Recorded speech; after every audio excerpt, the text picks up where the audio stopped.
જ્યારે પણ આપણે જરૂર પડશે ત્યારે આપણે એક પણ ચુવાડિયા કોઈનું આપણું ઘર હોય એ ઘર સુધી આપણે પહોંચવું છે। એના માટે આપણે જેમ કે કીધું એમ આપણે તાલુકા બેઠક કરશું, ગામડે જવું પડે તો ગામડે જવું પડશે।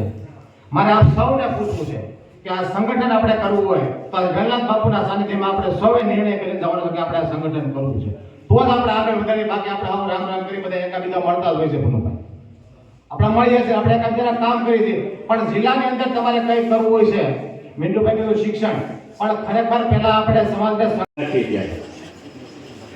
અહીં આપણે એ પણ કહેવા માંગુ છું કે ટૂંકા સમયના આમંત્રણને માન આપીને આપણે સૌ ભેગા થયા છે। આ ચુવાડિયા કોઈ સમાજ જ્યારે ભેગો થયો છે ને એ ટૂંકા સમયમાં આવ્યો છે।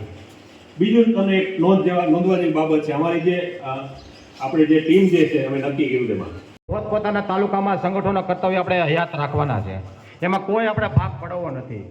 કોઈ તાલુકામાં સમાજના 2 સંગઠન હાલતા હોય, 3 સંગઠન હાલતા હોય, સુનિલભાઈ આપણે કોઈને એમાં કાંઈ કેવું નથી, આપણે માત્ર જે આ સંકલન સમિતિ બનાવી છે એમાં આપણે બધાને સાથે જોડવા છે। સંગઠન માટે શું કરી શકીએ એવા પરિધિમાં રહી આપણે આપણા વિચાર રજૂ કરીશું। સૌ પ્રથમ વિનંતી કરું તુષારભાઈ માંડલિયાને કે તેઓ પોતાનું પ્રાસંગિક પ્રવચન રજૂ કરશે।